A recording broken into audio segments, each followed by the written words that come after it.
insanely different. Like we were captivated, we were blown away. This might have some legs. And I was telling my story at the time. Hey, I just got laid off during peak COVID, looking for a job, and the feedback I got was, "This is different. This will help you stand out. Start creating some content on here. Don't start, making personalized raps for hiring managers. Go out and sell yourself. Right? Don't just click, quick apply and spam your resume out because that's not going to work right now." Last quarter I smashed my quota. Short memory, I forgot what I sold you. Sales pro wisdom like Yoda. I wonder which my prospects I should phone up. Now you got me hitting the phones. I'm in sales, I love hitting the phones. One call closer while sitting at home. I'm in sales, I love hitting the phones.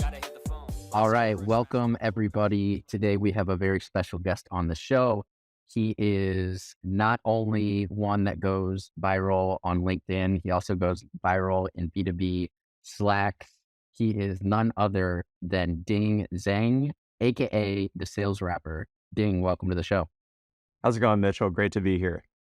Yeah, very excited. We connected a few weeks ago via LinkedIn, and I had seen a few of your videos, and you go by the name the sales rapper, which is one, just amazing, and two, you make these awesome raps. And so we had a call a few weeks ago, and your Calendly says chop it up with the sales rapper, and and so we did just that.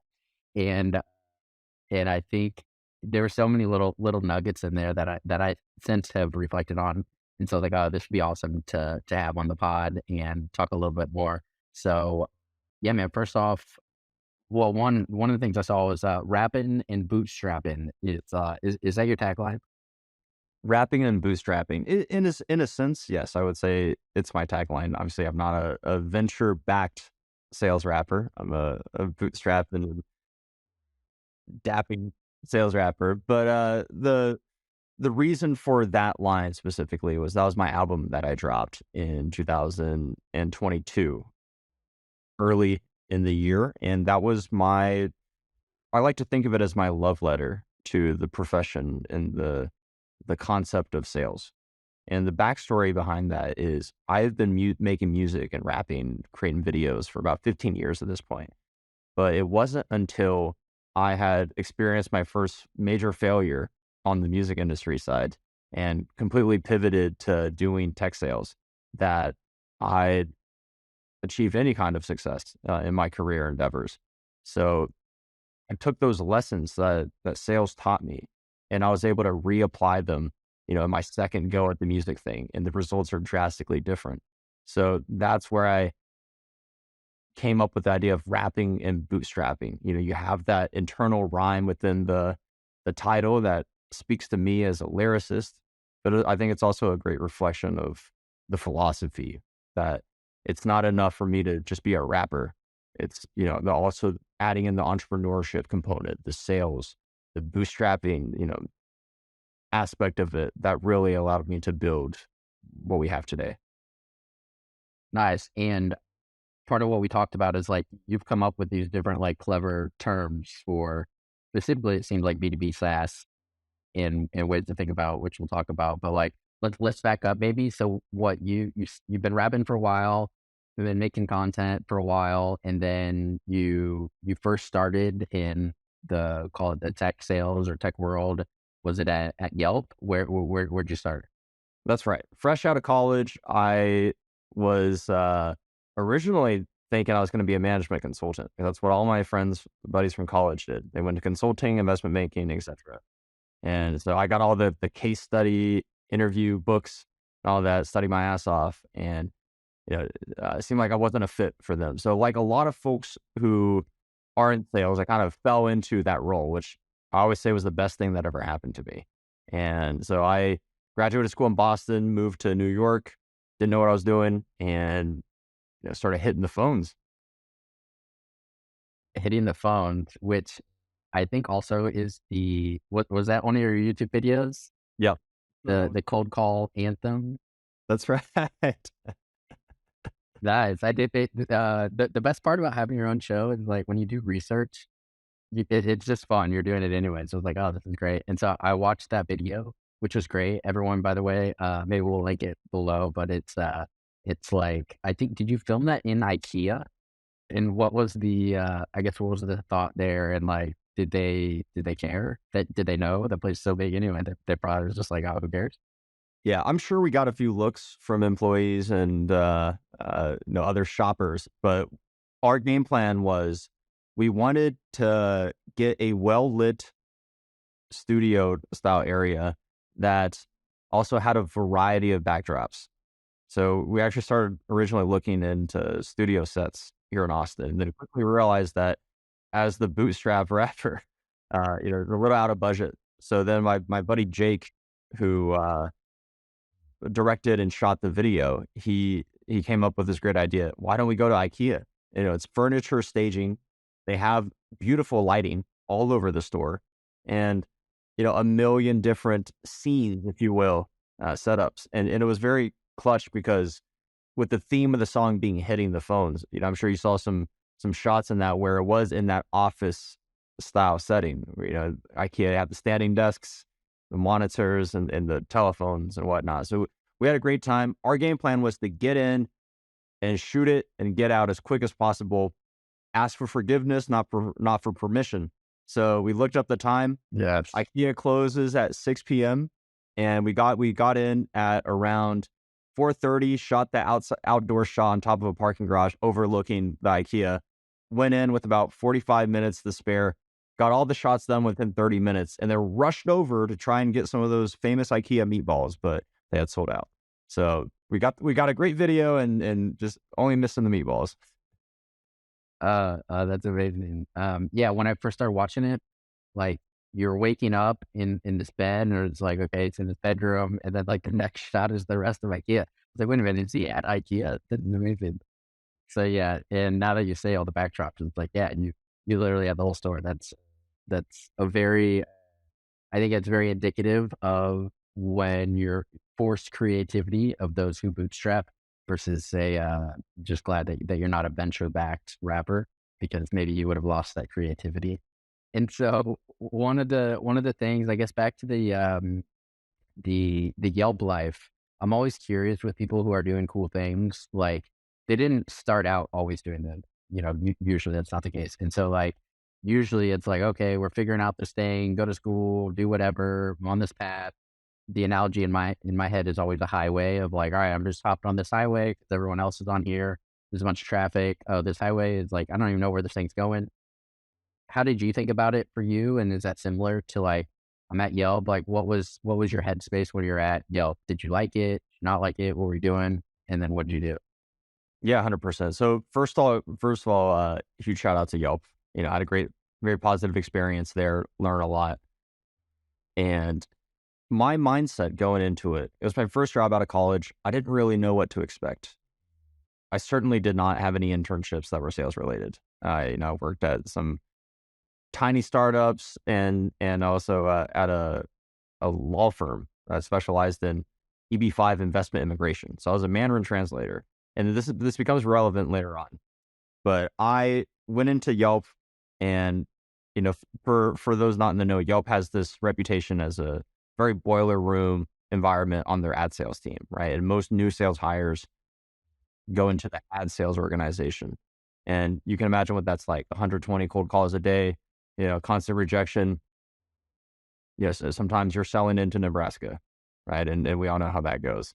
So so it was very challenging at first in terms of the actual job, but I was in the mindset that I'm here to learn and not earn, right? It's your first job out of school, probably not going to be indicative of my whole career as this. I didn't take a lot of things personally. I was there. In fact, I told myself that I'm here more to learn how a large corporation operates and learn the org structure. Like, look at how management was set up, look at how processes and systems were in place versus, me focus entirely like heads down on my own job. And I think that gave me a different type of perspective and allowed me to succeed later on because it helped me identify a couple of areas where I could have an outsized impact early on. And so to my earlier point where I've had previous work experience being a Mandarin translator at a law firm, that gave me a huge advantage early on. And there were points, don't get me wrong, where, I'm like, hey, is sales for me? I'm getting beat up on these phones. I'm missing my number, etc. And then I realized who are all these top performers in the ad sales org? It's Spanish speakers and it's Chinese speakers. Why? Because you're not confined to a single sales territory. You're working deals on behalf of everyone in the entire company. And that's where I first came across the concept of personal branding. It was, I know we're all on LinkedIn and that's the hot topic, personal brand. But I was actually introduced to that concept, from an internal brand standpoint. And I remember, shout out to Dylan Farrow, who was my director at the time. He gave me a really good piece of advice was that, Ding, you have this special skill set that allows you to help a lot of other folks here at the company. And in doing so, that could really help you as well. So how do you go around and build that brand and let people know that not only are you a great Chinese speaker and you can close deals, but you're willing to go the extra mile. You're willing to make outbound dials into Mandarin speaking accounts versus only taking, hot transfer live decision maker on the call. Right. So doing that allowed me to build my own process internally and pivot from you know, not getting a lot of results, making 120 calls a day to being very strategic and then creating my own systems to be the go-to Mandarin speaker at Yelp. Mm. So one of the, I like that context too, because one of the things I think about is like, say you do the same thing that everyone else is doing, and then chances are you get the same results. And so a question I like to ask sometimes, especially if I'm feeling stuck and just unsure, is like, what is my unique competitive advantage? And so it kind of forces you to be like, well, I don't know, if I'm just making the same cold calls as everyone else, like I'm going to get the same thing. So it seems like you did that and you're like, well, you either knew or were somewhat familiar with Mandarin. And so was that what you would say is like your competitive advantage? Like everyone's here, I'm going to kind of go over here and that's where you'll kind of outperform. Yeah, 100%. So, I'm very fortunate in that I am a native speaker. So I read, write, and can speak Mandarin, right? So that gave me a huge advantage in where Yelp didn't have any Chinese nationals on their, and I'm a U.S. citizen, right? So Yelp didn't have any Chinese nationals on their ad sales team. So what that means is that it was all second generation, or even the Chinese Americans, they're all second generation. My advantage over them is I'd spent a significant amount of time in China during the summers, et Mm. cetera, growing up. I spoke Chinese at home. So it's I've essentially native level proficiency, at least from a casual professional standpoint. And that was not my original goal going into, that Yelp role. But what was interesting is I had a couple of folks, reach out to me and I started getting a few minor results. And I think that's the power of being flexible and being aware, self-aware of where the unique skill set, like you said, can have a bigger impact. So Right. it was very much let me explore this. Let me see if I can get results for people. And then once I did do that, then I defined that to myself as this is worthwhile and then started putting more time and energy into it. And that's what allowed me to, eventually break some records and then get promoted to their SaaS organization within a year. Nice. Okay. So you kind of followed that, led you down a slightly different path than what you would have drawn up, as it often is the case. And then let's kind of fast forward to you still have been kind of rapping, but at what point were you like, oh, wait a minute, maybe there's like a way where you can make this fun rap side hustle thing, like actually the main hustle. And like, how did you approach that? Yeah. So a story I've never told publicly, you're getting the exclusive scoop here, Mitchell, is my Nice. junior into senior year summer, I had a internship where I was going to be a marketing intern for a small startup based in Boston. And I remember the night before my start date, I got an email from their CEO saying, "Hey, Ding, we were excited to work with you and all that, but one of my team members was looking you up online, found some of your music, and they sold to like a very specific clientele, or it's like museums, So like, oh, like we have a very conservative audience. We're not sure if this content aligns with our brand. We have to rescind your offer. Oh, So that, was a big hit for me because at the time in college, I was, very invested in the music. I was shooting music videos. I was dropping 1 to 2 albums every year, constant singles, collabing with folks online, all that good stuff, right? But I also knew in the back of my mind, like, damn, dang, you've been doing this for close to 10 years. You haven't been able to monetize this. You're about to graduate school. Like, something's got to change. So that was the catalyst for me going into my year. And I remember after that, I had that happen. I made an album in 2017 called Retirement. And that was like, the metaphorical tombstone, on my career. Like, hey, it's time for me to grow up, get out of this phase and really focus on my career, which I'm very happy I did because I would never have gotten that Yelp job if I didn't take a step back mm, from music and focus on my career journey. And the other thing is that summer, you know, not getting that internship offer rescinded also allowed me to, because I always had an interest in social media and being a creator, doing what I was doing. So that was my first foray into entrepreneurship as well, where I had a few buddies that were bands, small local businesses in Boston, where I did some outreach, or through connections, like, hey, I know a little bit about this stuff. And this was, 5, 6 years ago before everybody was a social media expert, right? And mhm. so I was doing a bit of consulting, a bit of social media management, like on an agency basis. I didn't even know what agency was at that time, right? And I think that was what gave me the confidence to say, hey, yeah, I can take a sales job. Whereas, maybe before that, I would have been intimidated by the prospect of calling prospects. Right. So that's where you sort of learned a whole new world of what is this tech stuff? Yeah. What are the pain points and like what is this new game? Like each chapter in life, I sort of think of it as just different games. And as as kids, the game we're playing is just like maximizing the amount of points that you get for fun, which is awesome. And then like for whatever reason we or at least I speaking for myself, kind of forget that in the next chapters of like, oh, you gotta work, and like there's different rules to this game of work and in how do you stick out in this next sort of chapter.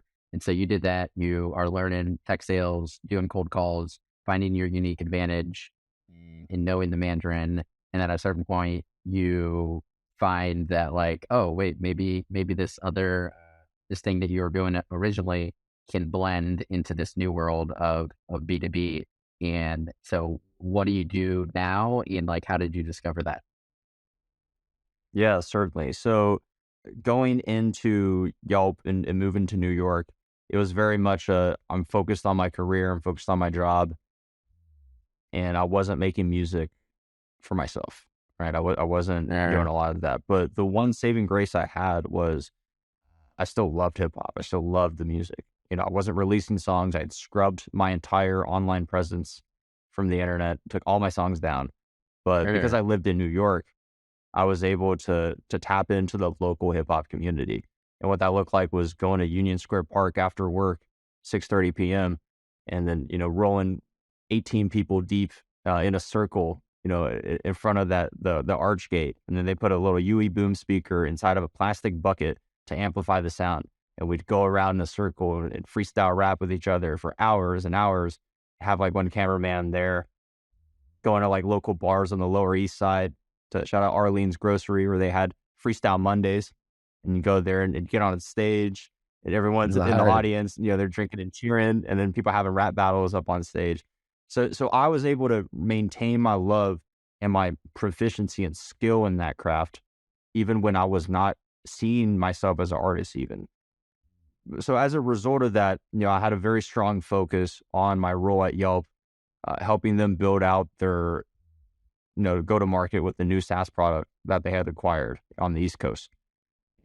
And then, so that I did that, made President's Club, was successful for 2 years. And then I decided, in hindsight, maybe foolishly, but also grateful in how things shook out. I decided to leave Yelp and take on a new job on March of 2020.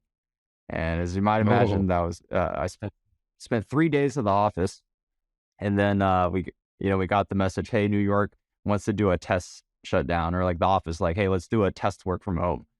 And no one ever went back to the office. So within 5 months, my entire hiring class was gone, and I was out, looking for another job in a fairly tough market at the time. And that's where the music and the creative and the content creation came back to help me. So I was on the usual suspects like Indeed, Glassdoor, of course, LinkedIn. Thinking of Uh, LinkedIn as a job board site at the time, right? So I'd log on, and one thing that caught my eye was I was already following Corporate Bro at the time. Right, shout out to Ross. Love the sales humor content, and Same. so I'd followed him on YouTube and Instagram and whatnot. And then when I hopped on LinkedIn, I realized, hey, this guy is also creating content on LinkedIn on a job board platform. I didn't know there were content creators here. And then the more I delve into that rabbit hole, I remember Corp had a webinar with Sahil Mansuri from Bravado and Sarah Brazier from Gong. And those were the two of the earlier sales revenue B2B influencers that I come across.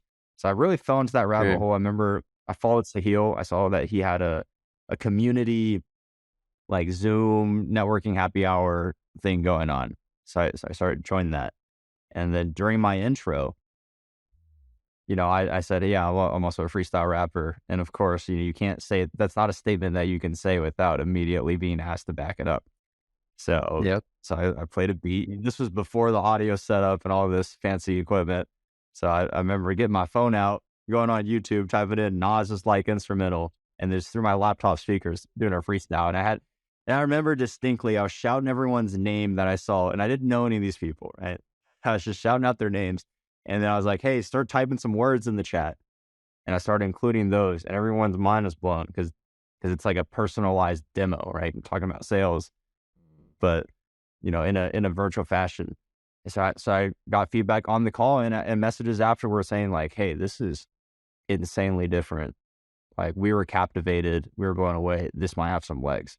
And I was telling my story at the time. Hey, I just got laid off during peak COVID, looking for a job, and the feedback I got was, this is different. This will help you stand out. Start creating some content on here.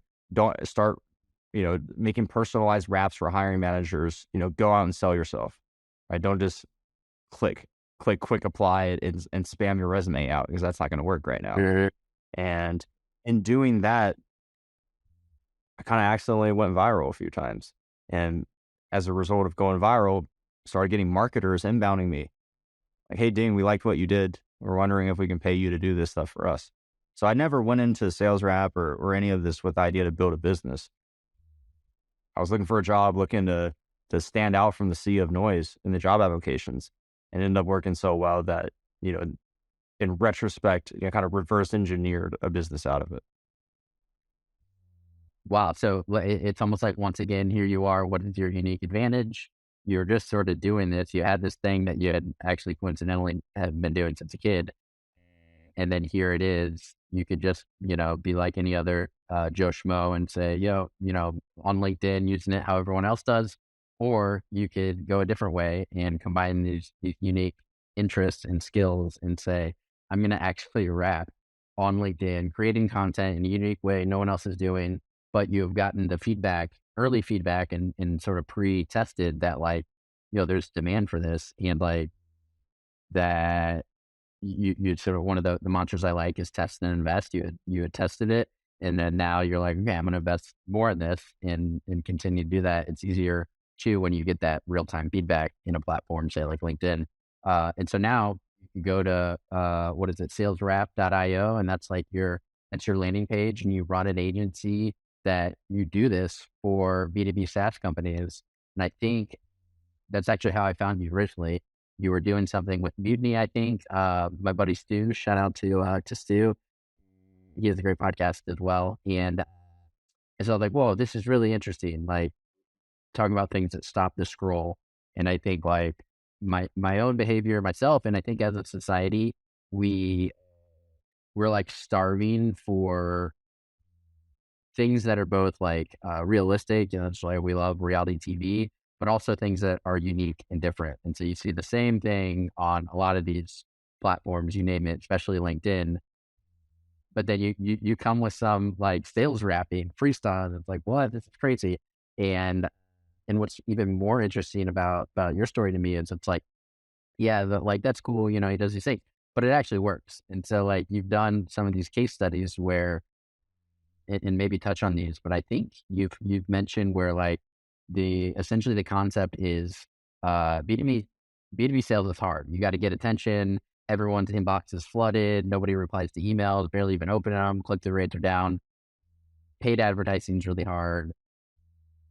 CTM, like it's getting more and more expensive and less effective. And so how do you come up with new creative ways? Well, what if you did a customized sales rap calling out the people in the organization that you're trying to sell to? And like one of the things that stuck out to me is your goal is to go viral in their Slack.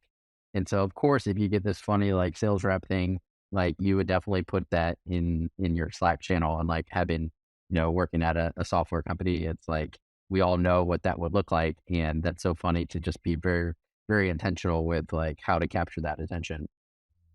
Is that pretty much what you do now? And like, how do you look at, you run an agency, you've tried a few different things now in between, like just doing that for call it cold outreach, and now maybe pivoting into more events, or what is the business model? Yeah, 100%, 100%. So I like the point that you made with, this B2B is a highly specified industry, right? And I firmly believe that if I were not an AE in a past life, if I didn't go through that B2B sales experience and know what it's like as a seller, I wouldn't be able to do any of the things that I do today. Knowing how, you need, internal champions and advocates. How do you build consensus? How do you, get executive attention and buy-in, right? And communicating that. Uh, this all stems from, my past experience where, I was selling these global deals to Chinese companies, right, that were looking to launch new restaurant locations in the US. And, we were just having a really hard time. Like we would get their US general manager bought in, they're happy and whatnot, but they couldn't get the time of day with, the Chinese side, which we needed approval from. And so what I was doing at the time was like, we have this app in China. It's called WeChat, right? It's like the WhatsApp of China. And similar to LinkedIn or like the Loom Vidyard model that people can use now. What I used to do was one of the challenges was that all of our sales collateral and material was in English. So it was hard to get that information over in an Mhm. easily digestible way for these executives based in China, right? So this is less creative than what I do now, but I think the principle stands the same. I would make my own Chinese versions of these decks, and then I would send videos where I'm narrating it in Mandarin, like a quick 2-minute recap, where I'm highlighting the specific pain points and use cases for that account. And then once I empowered and enabled my champions with those assets, they were really able to really easily sell, our value and benefit internally. And that's how we'd win these deals. Right. So Mhm. I took that learning and then combined it with how do we capture attention in a overly noisy environment, which is entertainment and making it about others and celebrating them with fun. Right? And combine that into a concept. I don't think sales rap or these ABM videos would work if there's not a strong business case behind it. Right. And Mhm. that's where having partners like Mutiny, where the product is awesome, allows us to really achieve these results. So the philosophy behind this ABM model is, like you said, a lot of marketers make the mistake of how do we cast the widest net? How do we go viral at the top of funnel? You see all these wasted ad budgets on display ads, people paying influencers on TikTok, et cetera, where their audience, maybe 0.01%, your ICP. When in reality, you want to make content that delivers one specific message to at most 4 to 5 people within a buyer organization, right? That, actually have a stake in the deal. So that was the model. And the reason that we use music video as a format is you can shout people out by name. right? Not just name, but in a rhyme form. You think Right. Dale Carnegie is saying people love the sound of their own names. Imagine hearing that to the, accompaniment of a beat. Your Right. LinkedIn profile picture gets screenshotted and overlaid onto the video. And there's captions, the first half of the video is just a sales pitch for the company you're sending it to. So their marketing team can cut it up and they get a free piece of social media content they'd otherwise pay thousands of dollars for. Right. And you're leading with so much value and intrigue that you can go top down with it, send it directly to those executives. But then you also go bottom up, right? Imagine, you're working at a company and you get a music video in your inbox and it's rapping about your boss. You're probably going to send that to your boss. And that's how we've, achieved what I like to call internal virality is, when we send out a Loom or a Vidyard and it ends up getting 400 opens with an enterprise company. Right. And then the next Dang. time the has a meeting or they make some outreach, hey, we sent you that music video. Oh yeah, we watched it. We know what you do. Mutiny's awesome. Let's definitely talk about this. Right. And we get Manny Medina from Outreach commenting about it on LinkedIn publicly, tagging Harmony, with their head of management, like, hey, we should look into this. And then from there, so you get their attention with the clever rap, and then are they just like, yeah, maybe we'll take a look at it, or they actually like buying? So the goal of this, the strategy behind this is, we work very closely with the sales and the marketing team at like my client's organization because this is in a sense a Hail Mary play, right? One of the criteria I really like is there's a very strong fit here. There's a great use case, but the cold outreach in the past has stalled or failed. Yeah. So, like, they're a good fit, they could benefit massively using your tool, but you haven't been able to capture that attention. You know that if we can get them in a discovery call, if we can get them in a demo, there's a high likelihood of that deal closing, but you're just not able to get it to that point. This is where Yeah. utilizing something creative like this can have a huge impact. So that's why, I would say 80% of our process is just interviewing the sales reps, learning about our clients, ideal target market, their value props, and doing, account research and org structure background and filling in context. Like if any SDR or any AEs had a conversation with that account prior, being able to be highly specific to pain points specific to that account, and then dropping that in the music video. That's where we have that business impact and the economic argument of it versus this is just a cool rap video promoting this company. And that's where we see the biggest results. I think what the takeaway is for me, at least, it's like you keep on following these breadcrumbs, and you're figuring out what are the highest leverage levers that you can pull. And so from you're like, okay, well, maybe we start with these really big accounts that previously that they're just not able to get into because, if they were to, then these are like, what would you say these are like, 6-7 figure accounts potentially if they are able to make this contact. Exactly. And then, right. And so I think that's super smart. And then most recently too, I guess what else are you up to? I see you on LinkedIn posting a few things. Have you transitioned more to do you still do these, or do you do more event based, or what's next? Yeah, 100%. So we still do these. I think the challenge of any highly creative vendor and specifically B2B SaaS right now is, just with the economic headwinds, a lot of marketers specifically have had budgets reduced, right? And this is, it's a time of where I wish I had, I started this about 3-4 years earlier and we just had a bigger sample size and more of acceptance in the market. I think one of my personal challenges, because it is out there, right? And I don't shy away from that. Like this is not your standard B2B SaaS play. And, even if you look at like direct mail, for example, right? A lot of those companies,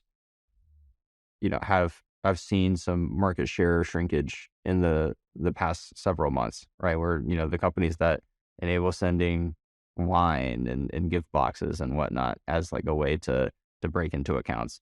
So I think, you look at the buyer behavior, and for me that, it was clear that, I shouldn't rely only on that one offering, right? There's something that's better for this current market.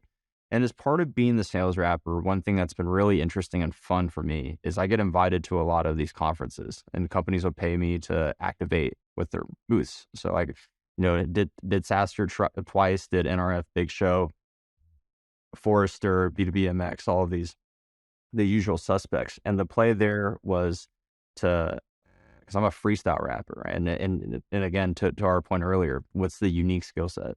Is I know there's a lot of musicians out there, but there's not very many musicians that can improvise, do it live, and also have all of the B2B terminology that'll, put the music industry people to sleep, right? So, so what that looks like is I've gone to a couple of trade shows in the past as a sales rep, and the one thing I learned from that is you can't be passive at a trade show. My good friend Nick Capozzi would say, what's the best place to stand at a trade show? Is it behind the booth? No, it's in the middle of the fucking aisle, right? You want to stop people. And I took that a step farther. Is the challenge of these massive trade shows is that it's everyone's there to sell, right? You bring a couple SDRs, you bring some AEs, and you have your field marketing people, but they're there to pitch.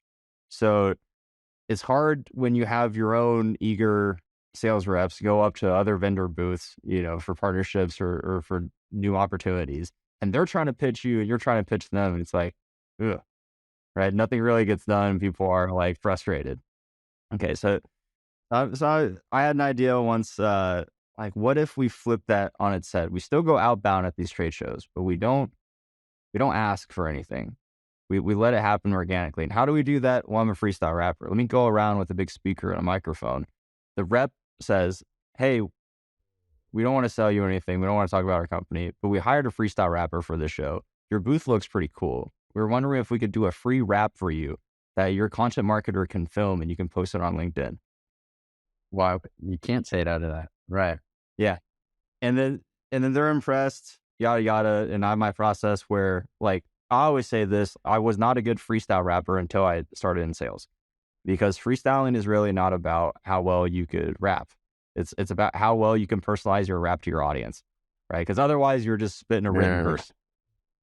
The yeah. only advantage of freestyle is that it's customized to your environment. And so I do my thing. I ask them for key terms, what their target audience is, what problem or pains they solve, and I wrap that up in a freestyle, wrap it up literally, right? And Yes. what's really interesting is what happens right after that. 'Cause then these people are like, holy shit, this guy just did this. That's insane. They got a little crowd gathered around their booth now too, right? Because people like a spectacle, and they're like, oh wow, there's a rapper at this trade show.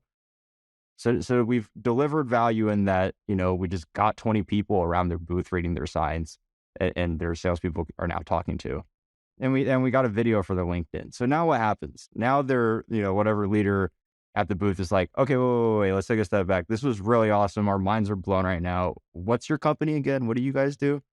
Give us some context Mm, here. And then now there's that mm. organic conversation where the prospect, the booth that we go up to, they're asking the questions, right? So that's something that I do as well. And recently just did the SKO, sales kickoff, for Vimeo. So some other live performances, Oh, like wow. in a very highly B2B context. I'd say that is probably my favorite part of what I do, because I just, as a musician, I love the live performance. I love the energy of people, and that's the most fun for me.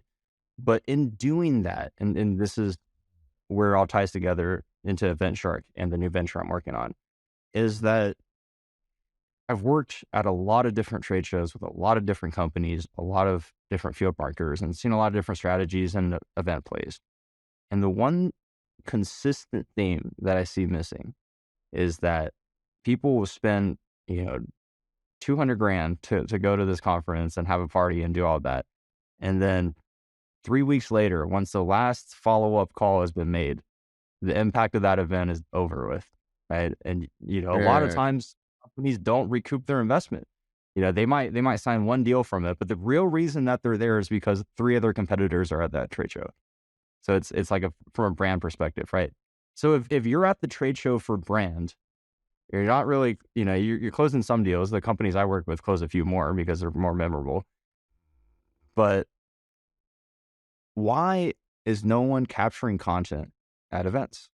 Why is that? You have your thought leaders at your company, you have your team members, you have your partners, your community, your prospects, and your customers there, aka the perfect people that you should be having in your video content. Why does and this boggled my mind for a long time? Why is no one? Because within a day or two, you can have your entire quarter's worth of video content, right? And that pillar and can be a landing page on your website. It could be a blog post. You turn that into a newsletter thing. You clip that into text post, into short form video. Why do people not do this? I was just very perplexed. So I did the logical thing and I started testing and interviewing, that client space. And what I heard was it's a pain in the ass. It's very expensive to do it. Why? Yeah. Because this is one toxic example of where agency niching down does not benefit the end customer. So most videography agencies, right? They love to because every agency wants to like improve their ACV and like go high ticket and do all that, right? So, as the agency grows, you get nicer and nicer cameras and gear so you can charge more, right? But that doesn't. It's not a good fit for the problem that these B2B companies are trying to solve. They don't need, your Black Magic cameras and your Red cameras, $25,000 to shoot a short LinkedIn Square video, right? So bam, that's one vendor. And then you have your video editing people, and they have your event planners, to do your drinks, beverages, and get the signs set up and the lights and this additional equipment. So what ends up happening is and these are generally, at least in the startup space, these aren't huge field marketing teams, right? It's generally one or two people. Right. So you have one point of contact internally, right? And this is a content play too, right? So it's an event and it's a content play. So then you have your content marketer, you have your field marketer. They're not like, on the same team necessarily. They're working together, but like they have different goals and priorities. Then you have 3 external vendors that are all trying to charge out the wazoo and give you that premium offering that you don't need. Right. And then what happens is it takes you a week to get your raw videos back from the videographer that you've paid $3,000 for to be there for 3 hours. And then the content marketer has to communicate with the field marketer like, hey, okay, we have this event. And if you don't have good systems set up internally, then that might take, a couple of days. And then it's raw video. You can't post that. You got to get it edited. Okay, bam. Now you have your editing agency. Back and forth, revision process, etc. They don't know because they don't communicate with the videography people. So now they have to watch all those videos and be like, okay, so let me plan this out before I can actually turn this into usable content. Another week, 2 weeks, right? And then, once you include the lead up to the event planning, suddenly it's 2 months. And then you're finally posting the video from the event. No one gives a shit anymore, right? The ship has sailed. And then you've also spent, 3 times what you probably need. And then, so that's why folks aren't doing content at events. I think it's a shame. So what's the solution? It's a very popular theme in B2B right now. It's consolidation. Instead of your tech stack, like, get one software to do the same things that 4 other softwares are doing. Get one service vendor to do the same things that, you're traditionally relying on 3 different agencies to do. What's the benefit? One, it's a cost savings. But more importantly, it's bandwidth reduction for your team members, and it's a much faster turnaround time for finished product. Right. So it's like a agency event stack, and you are not only like getting the, economies of the scale of combining all those things, but you're also doing something different in like a fun, cool, unique way. You can't always, matter of fact, seldomly can you like quantify that if it is just like a brand play, like you're talking about for some of these larger SaaS companies going to events. So yeah, I love the thinking behind that, and how like, it's not even really just like a hypothesis at this point. You're like doing it and people are loving it, which is awesome.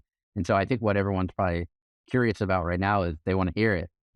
Can we give the people a little sample? Oh man, let's do it.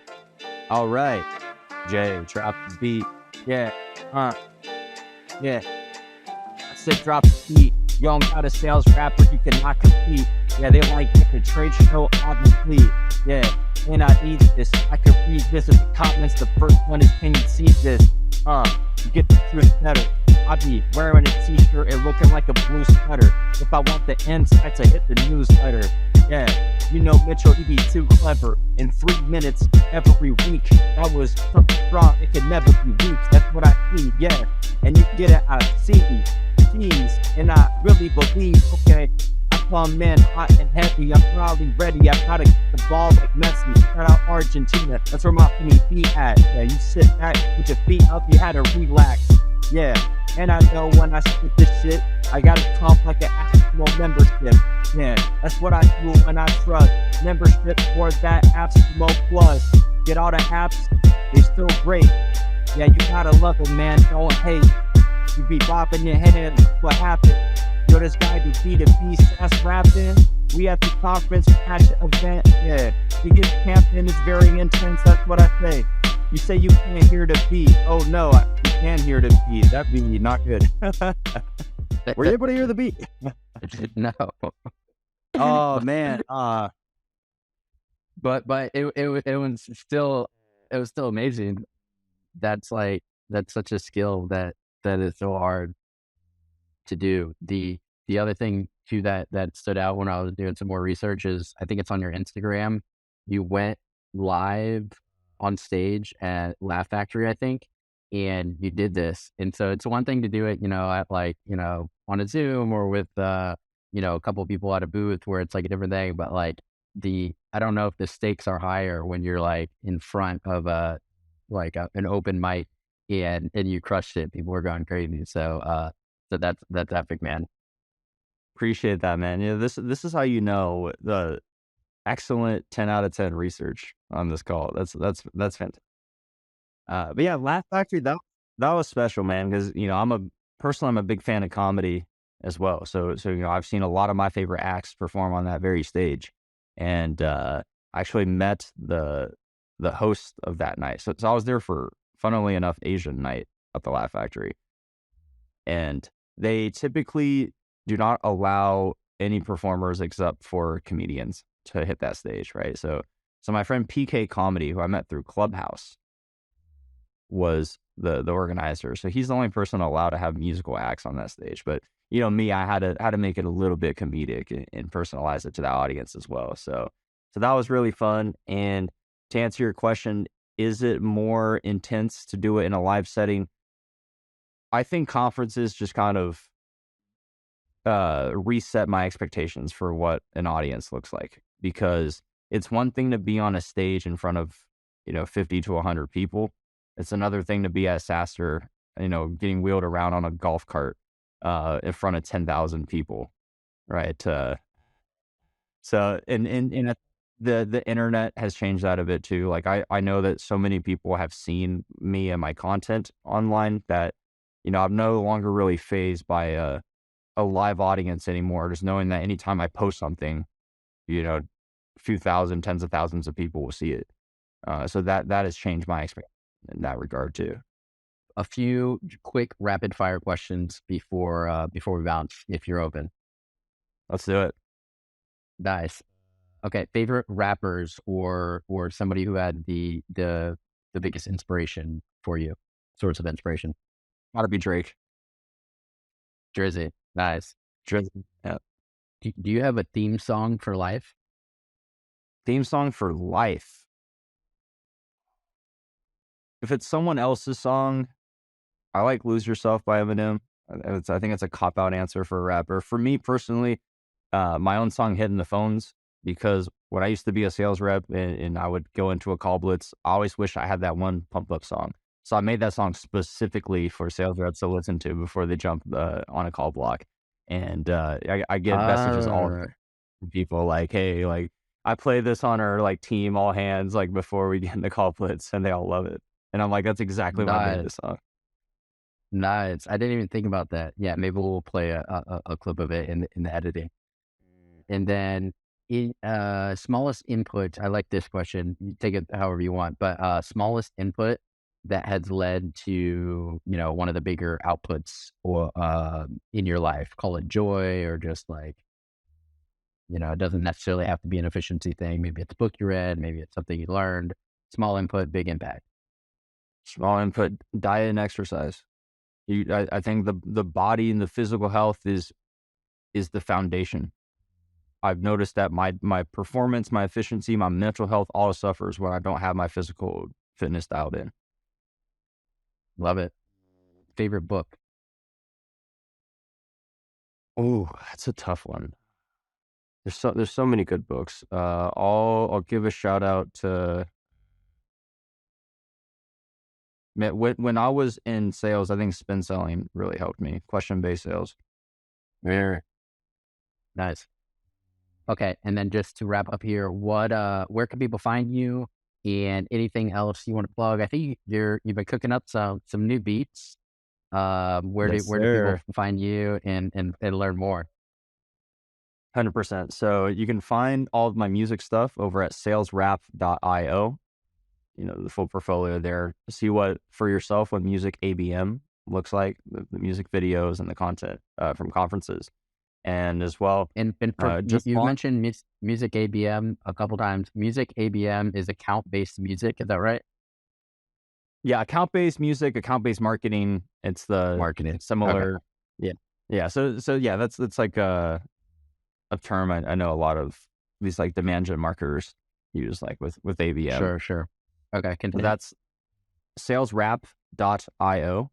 And then for the new business launching event, sure, we got hats coming soon. And South by Got it. Southwest will be there, at a few events filming some content. So hit us up. Like, we also just like doing the YouTuber or TikToker stuff. So we make a lot of street interviews here in Austin, Texas. If you're in Austin, Texas, you want to link up, shoot some content, slide in my DMs, go to salesrap.io, go to eventshark.io. And like Mitchell said, I'm working on an album. 7 songs are done.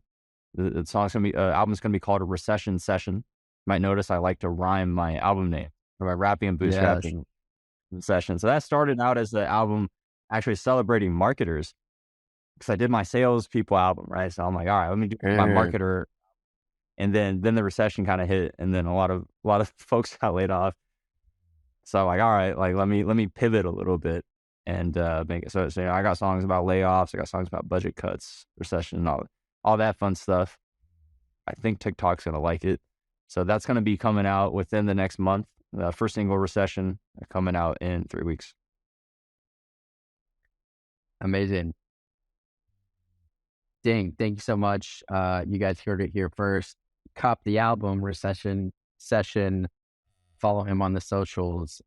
Dang, my man, thank you for coming on and looking forward to hearing the album and other cool stuff you got cooking. My man, thanks for having me, man. This was an awesome chat. Great hanging with you. Yes, sir.